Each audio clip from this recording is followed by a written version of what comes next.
Hello, everyone, and welcome back to the Sports Department Podcast. I'm Stephen Clark with Justin Valentovic and Jesse Norman, and us three lads are here to preview, predict Saudi Arabia Elimination Chamber 2022, Jesse's favorite place to go to have a pay-per-view.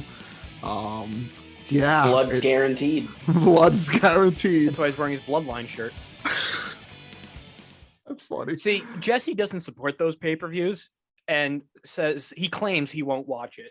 So by all accounts, then he should forfeit his picks, because if he's not watching it, why should he make picks on it, Clark? I think I should win. That's fair. By default, then. Oh, yeah. How do you win by default? You'd still have to go up because you're not Clark. competing. But you'd still go up against Clark. I agree with half of that. I agree that Jesse shouldn't pick, but I don't agree that you should get the win, because I kind of want the win too. But no, just playing around here. Elimination Chambers this Saturday or tomorrow, whenever you're watching it. What did that water bottle do to you, Threw it in the trash can. Lemon in that? How far away is your trash can? A half mile? Because you 10 feet. look like you put a lot of sauce on there. 10 feet. Put some lemon in that water? Bottles. It had empty. It was empty. Lemon in that water? It was like 10 feet and it was empty, so you got to put some mustard on it, get it going. But yeah, Elimination Chamber. It's not a bad card, which is fun. But yeah, we're also going to talk Saudi about Arabia, so they always get a good card. They put a mega show on, yeah. But we're also going to talk about some news that happened during the week. But before we get into all that stuff, fellas, how you doing today? Good. I got a haircut. Needed one. I know. I see that. Looks good. Thank you. Yeah. How do you, Justin? Long hair was getting a little annoying and just too long. It was poofing out. I feel you. Been there before. Been there, done that. Been there, done that. How's the Great White North, Jesse? It's pretty good. We're supposed to get snow today, but God. It's 65. Warm here. It's warm 65 here. in Jersey right yeah, now. it's been 55 the past 2 days here. Wow. So can't really complain. That's what we had, and then it snowed on the Super Bowl. Nice. Yeah, the Super Bowl here was actually pretty nice. That's cool. No one gives a shit about our weather report. Nope. Let's get into some wrestling news. And the biggest news piece that came out this week was that Cody Rhodes' AEW contract has expired, and it seems like he's not signing a new deal, which makes him a free agent and not a part of AEW. So rumors are running crazy. And what do you guys make of this matter right now? And what do you think is going to happen? When we saw like the press release from AEW where it said thank you Cody and Brandy, it's like, huh? And then they each released something on their own accounts. It's like, okay. And then like Fightful and like Meltzer and like all the other wrestling Twitter nerds started picking up. It's like, okay, this actually might have some serious legs behind it then. And it's like, okay, first maybe it's just his contract's up, but like we've seen wrestlers wrestle without a contract. Like Mysterio did it for a while. I think didn't even Cody someone with AEW did it and they still stuck around. So like we've seen that happen, but then it's just like, oh, they're not making any. You would think with those two they would get a contract in place before it even expires, so there's no gap whatsoever. But then it's like, oh, they're talking to WWE, but it's like, okay, are they pulling it to where they can leverage one contract for more money with AEW? But then it seems like he handed off all of his kind of responsibilities to other people. I think Brody Lee's wife got like a position somewhere, because I read her name in a statement. Yes. So it's like, oh, they're serious about potentially leaving then. Oh, yeah, it's beyond serious. And the rumors that are heading, I know WrestleVotes is a good Twitter account I follow on Twitter. Like WWE officials backstage are, they're hyping this up. They're trying to get Cody to jump ship. And I don't know if I believe it yet. I wouldn't imagine Cody being the first one to jump ship from AEW to WWE. Like he's one of the founders of the company. That would be the funniest, because Cody, more than anybody, was the WWE reject that made himself on the independent circuit. Yeah, he's the one. He's basically the one who got everyone together. Yeah, he was the driving force for this to even be a thing. Yeah. Well, and people, you can say maybe McIntyre, but McIntyre was a big deal in WWE until he wasn't, because he couldn't keep up. Rhodes was the one that was constantly like put down and was never used in that. Yeah, he was never used as the main event guy that he was eventually supposed to be. Then on the independents, changed everything, founded AEW and did at one point was probably the hottest wrestler in the world like 4 or 5 years ago. Honestly, it's kind of the people route. loved him. It's kind of the route that like Zack Ryder, Matt Cardona is going through right now. Because you see the stuff he's doing, like he's going that Cody route. Not saying he's going to start a company and all that. But he's carving his own path and proving that he can do more than just what he was gimmicked and given to. Absolutely. It's funny too that it's like, oh, Cody could be going to WWE, and then it's like Shane left WWE, so it's like, are they just switching their sons forever? You know, Tony's adopted son and Vince's actual son, but you know that's not going to happen. Shane's not. I can't see Cody being the first defector to go back because The biggest thing that I can think of though, and a reason why he could go back is because all the reports all the time was that Vince and him were always fine. Triple H really did not care for Cody. We know how much influence Triple H had at one point.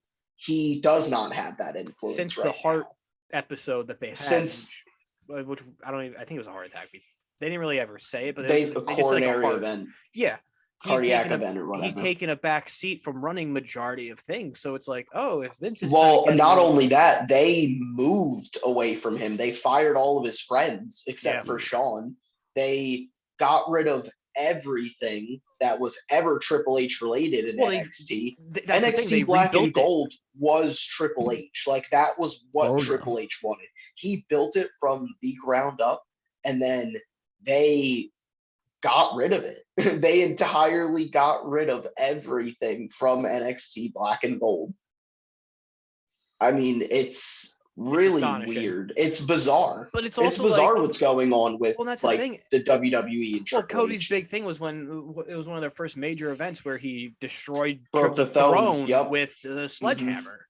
And I love the memes of him. And it had the Triple H. The backwards cross on one. it. Yeah.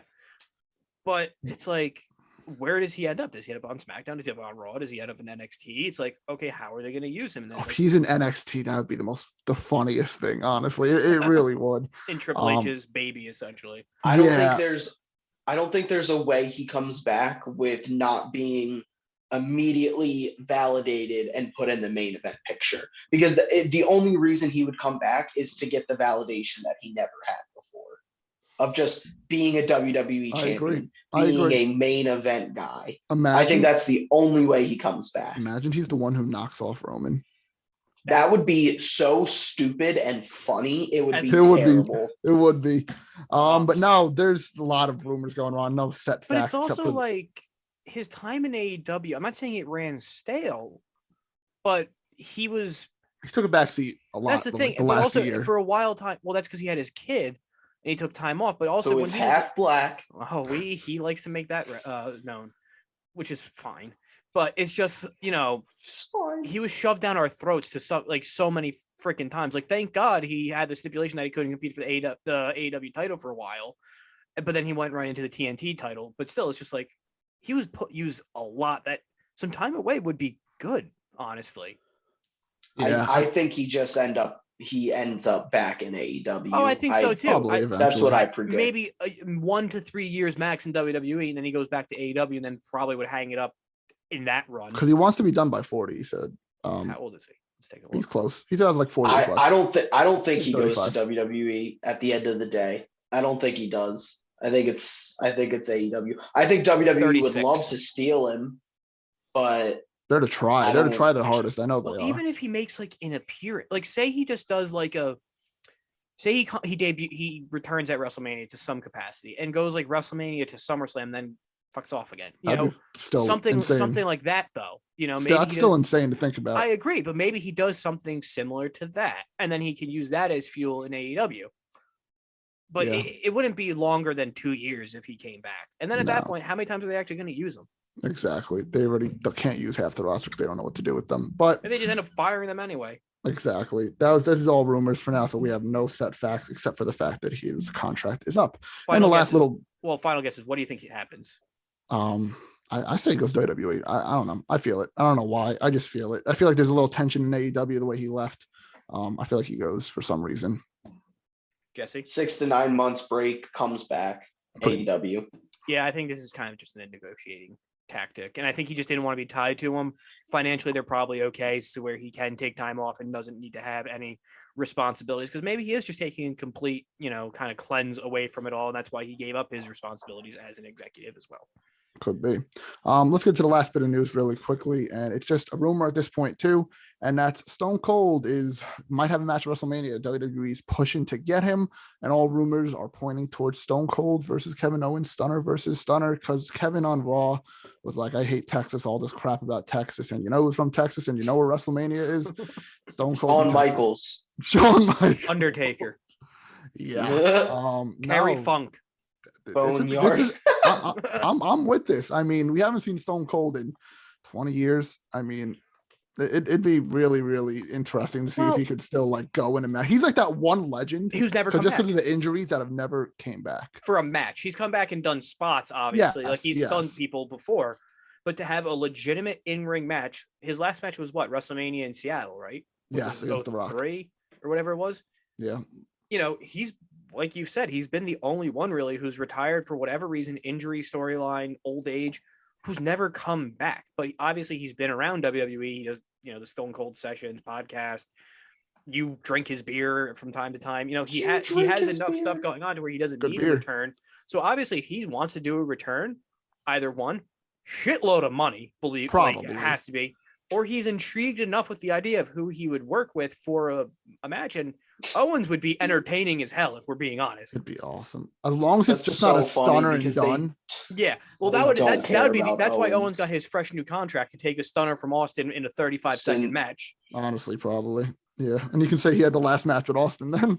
Yeah, but I would dig it. I would have fun with it. Kevin Owens, he's gotten the raw end of the deal against every legend that would have come back to anything ever. Goldberg and. At least it's not a title on the line this time, which I'm okay with. But he would definitely lose, I would assume. But if he somehow beat Austin, that would put him to next level heel status. My God. And we've seen reports too that with Shane leaving WWE, they're scrambling basically to fill the card up, and it would be awesome to see Austin back in the ring. Because we've never really saw him. Other than video, we've never seen him. Yeah, I wasn't active. A fan in 2003. We were still shitting our pants, basically. Yeah, I was shitting my pants at 6 for sure. Definitely. I don't know. I feel weird about him coming back after 20 whole years, though. That's what makes it so interesting, though. It's been 20 years. I just don't know how he's gonna And the thing is, if he wasn't in shape like Bret Hart was WrestleMania 10 years ago, whenever that was, I'd be oof. But dude is jacked still. Well, Bret was halfway suffering from paralysis. Also, he couldn't move. Yeah, that too. Yeah, and it was thanks Goldberg. So thanks Goldberg.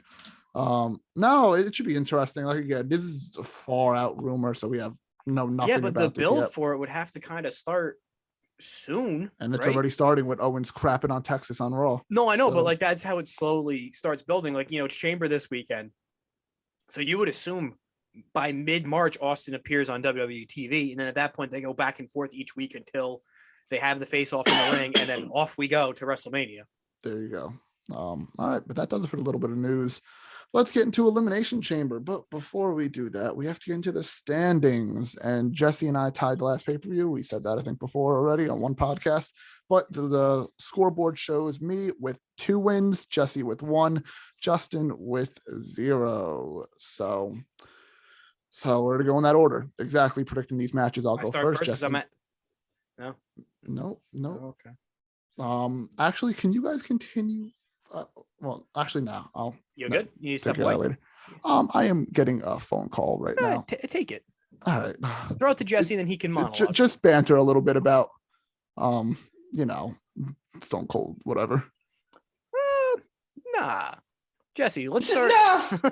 Let's go from the bottom of the card up. Then let's start with the least important shit that Clark's not really missing, and he can kind of Rey Mysterio versus The Miz. How you feeling about that one, there, Normie? I mean, really, who cares? I kind of feel bad for The Miz because I feel like he was brought. I mean, the Edge thing was cool, but he was brought back, and I really already don't care.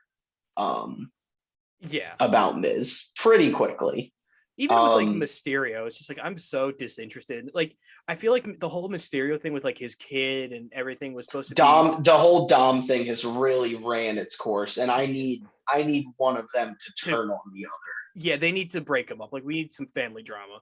And it's like I feel like they were only going this hard with Mysterio because he's on the cover of 2K22, but he was brought back well in advance of that. Yeah, that's why I feel like the cover. Yeah, that never really didn't really didn't make sense because he was also a pre-order bonus. Yes, in what 20? 20? Yeah, 20, right? Because he came back for the Rumble. Yes, it would always be you would be a pre-order bonus. They would come back, and usually they would end up on a cover or something. Because they did that with Angle. They did that with Angle.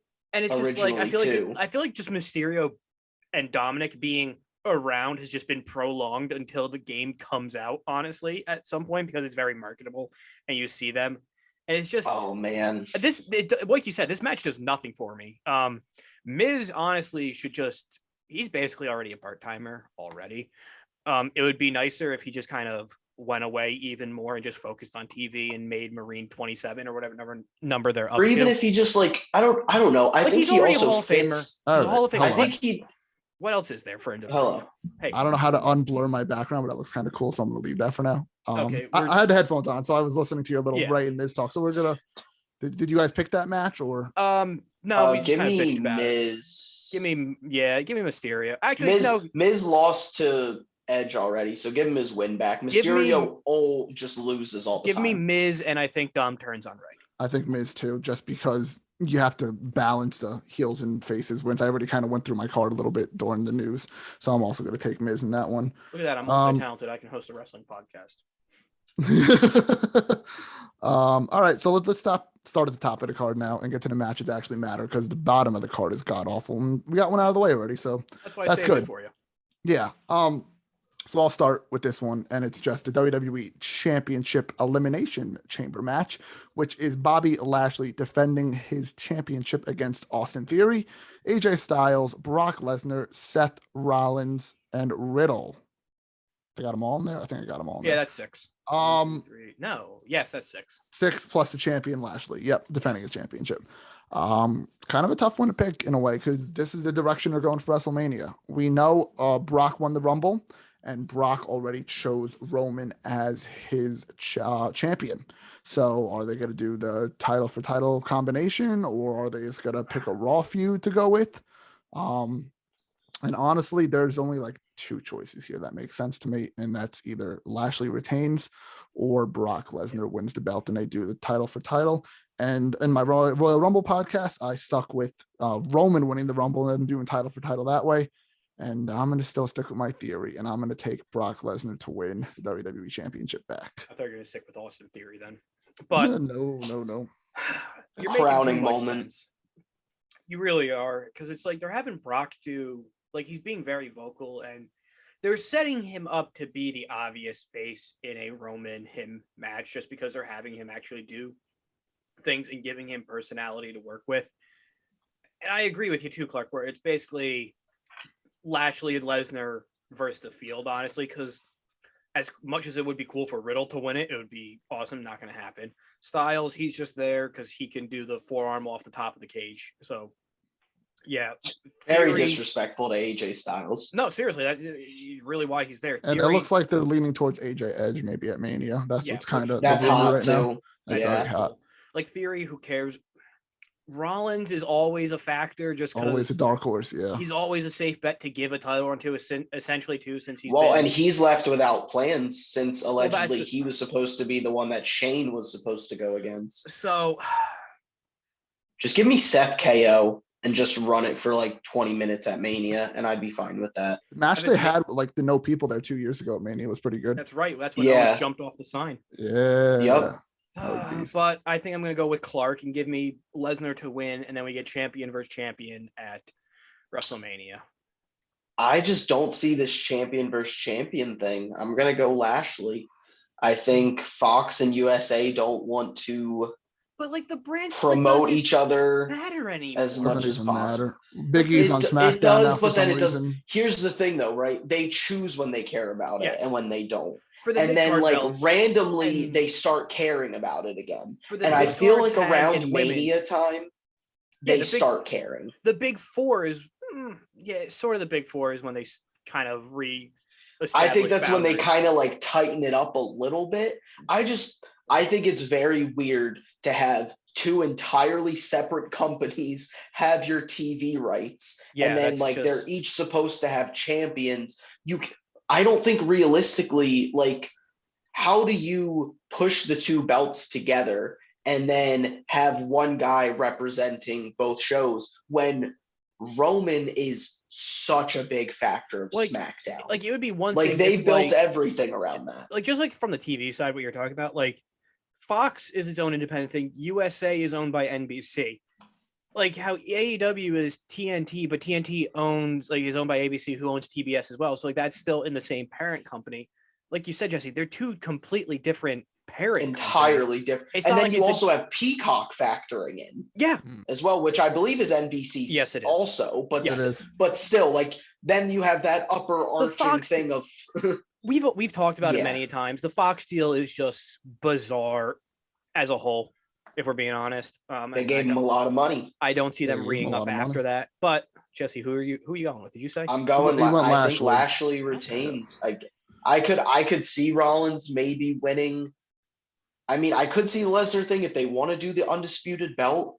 I just have a hard time seeing them do. Maybe honestly they have Lesnar win, and then the match happens at Mania, and then whoever wins that drops the belt right away, Becky style. Like how Becky won both belts, and then just literally a backlash. Yeah, just to give Roman that picture moment of the two belts. Yeah, for sure. That right. definitely could be it. It could, but all right. So Justin and I with Lesnar and Jesse with Lashley. On to the next match, which Jesse will predict first, which is Roman Reigns versus Goldberg for the Universal title. Roman Reigns. There we go. Jesse always gets the Roman match, no matter where. It's so funny. Hey, man. There's not much talk about this. This is just a rematch. I'm not almost a rematch from 2 years ago. They're in Saudi Arabia. Goldberg has that.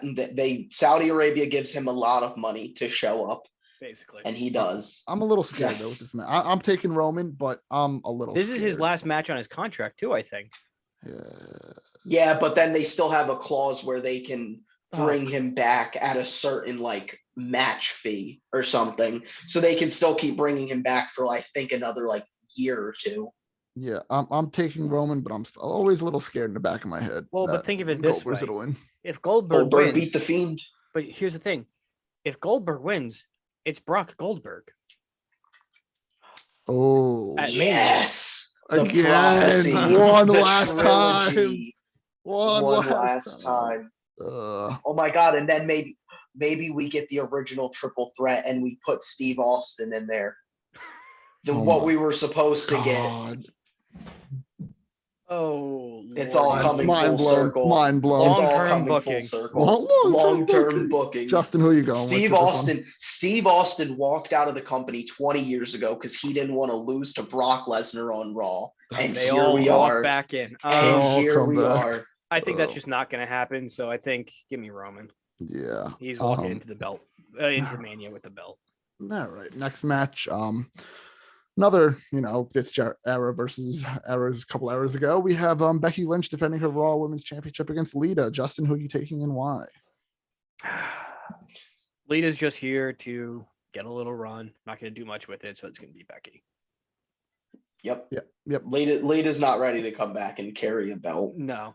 They just need it for the sake of variety, honestly, is really what it is. The only way I could see... They can't run Liv Becky again as much as Jesse wants that. They can't do it. And they're obviously I don't want Liv Becky again. Liv Becky did not have good matches. I thought their chemistry was bad. Yeah. But also they don't have anybody else on Raw. They literally do drop. Drop. They already did that. Oh, that's right. They already did that. Dang it. You're right. There's literally nobody. Oh, Jesus. All right. So they're just flying through this. Let's get to this tag team match that they set up, which is Ronda Rousey and Naomi versus Charlotte and Sonia Deville. Clark, can you explain to me, because I haven't been keeping up. How the hell is Naomi her tag team partner? Because Naomi's feuding. Also, why is Sonia back as a wrestler. Well, no, 'Cause it's when the she's been jacket's bullying on. Naomi. She's an executive. When the jacket comes When the off, she's a wrestler. jacket's That on. is true. That is true. That got Jesse.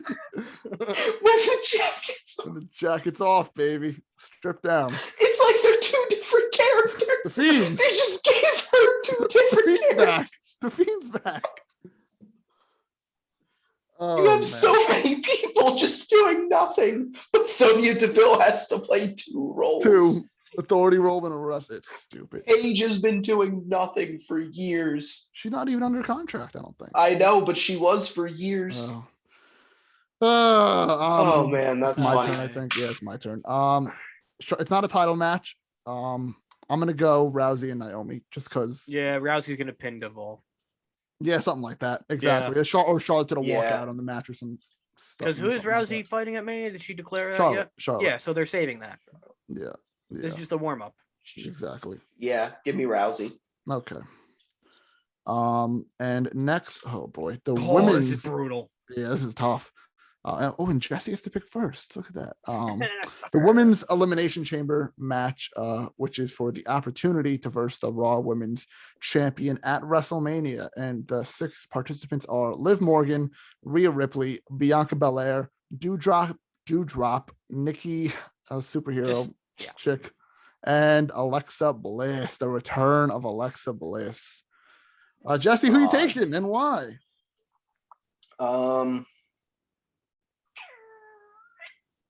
I guess give me Rhea. Yeah. They haven't really done. I don't feel like they've done Rhea Becky at Mania. I think that's the safest bet. Do that one. I'm gonna go. You going with Rhea too, Justin? Yeah. I'm gonna take The only other one I'd go with is Bianca. That's what I'm taking. Maybe Bianca gets her revenge. Exactly. They're running that revenge from SummerSlam over. I think. I don't know. I Yeah. feel like Rhea's not done with Nikki for some reason. I don't know why. I feel like that feud ended like a month ago, but I don't know. Yeah, give me Bianca. I'll be different. I'll take Bianca in this one. Just Bianca. I think Bianca's the only other logical one. I mean, Alexa, I would be guess, cool. would be okay. Because I they're don't think billing they. her- I they're don't trying think to they build do her a good return. Mania That's the match. thing. I don't think that's a good Mania match. Becky, Alexa Bliss. Maybe the Fiend comes back and takes her powers away. Oh my, that'd be hilarious, honestly. All right, 2 more Long-term matches booking. because we already did Miz and Ray. And that is these 2 matches stink anyways. What Well, the not hell is stink. the next one after this one? Just saying. Oh, we'll get to that, Justin. We have the SmackDown Tag Team Champions, the Usos, defending their belts against the Viking Raiders. Justin, who are you taking and why? Usos. They're just keeping all the belts with the bloodline. Plain and simple. Usos. Who cares about the Viking Raiders? Plain and simple. I agree. Usos just because the bloodline crap. If you saw before, my jaw literally dropped because I was reading this match and saw the stipulation. Why in the hell is this happening? Oh, let's get into it then. Drew McIntyre versus Madcap Moss in a Falls Count Anywhere match. Why? Why? They already had a match at the Rumble. Second for that pay-per-view match in a pay-per-view, row. I had to Google who he was to get an idea of what he looked like. Do you know? And you know who Drew was feuding with before this? Jinder. He was? I'm pretty sure. I don't know. I remember him and Jinder feuding very recently. I don't even remember that. I think this is an easy pick for all of us. I'll start by going McIntyre. If you guys want to pick different, yeah. No, Sure. I'm gonna go McIntyre. Why is this a Falls Count Anywhere match? Why does that happen? So that I something guess had to Corbin happen can on get like involved. SmackDown that I missed. And Corbin can Oh, get cool. involved now. Yeah. So it'll be like a 2-on-1, but McIntyre will beat the odds. Yeah. Do you guys think the women are gonna actually wear gear, or are they gonna No. wear have to big wear their t-shirts? super suits and t-shirts? Yeah, but this is kind of Nice. the most with 3 women's matches Yes. inside. Oh, Usually this is by far Well, the this is most. the most women in general on a card. Pretty Usually good. it's just one 1v1 match and that's it. Pretty good. That's good at least. Pretty. Yeah, pretty. Sorry, that's a curb reference. We can't make those around Jesse. I mean, Anyways, Clark, did you see the one where Lair? Kidding. oh my God. that does it for this episode of the Sports Department podcast. Thanks for listening. Thanks for watching. Make sure I subscribe on YouTube, Apple Podcasts, and Spotify. Follow the socials on Facebook, Twitter, Instagram, and TikTok at sports.pod. That's sports DEPT pod. I don't know. We got coming out probably a basketball one finally. Yeah, maybe you guys hopefully. can do a post All-Star break. Yeah, we'll do that. Baseball. Football is going to slow down a little bit. Baseball is Baseball, nothing. Literally, they met today for 15 minutes. This podcast was longer than their. Yes, meeting. it That is was. true. That is true. If football, like you said, Justin, until like free agency and like mock draft start, that's taking a little bit on the back burner. But Combine's stay in tuned. 2 weeks, so maybe something after that. Justin, will you make a mock draft this year? You want me to? Yeah. Yeah, I'll hop on with those. He'll get Polian to do it for him. Nice. Polian's Desmond like, Ritter going number 1 overall. Polian's like, I think Joe Burrow's going number 1. Yeah. All right, so stay tuned to all that fun stuff, and we'll see you in the next episode.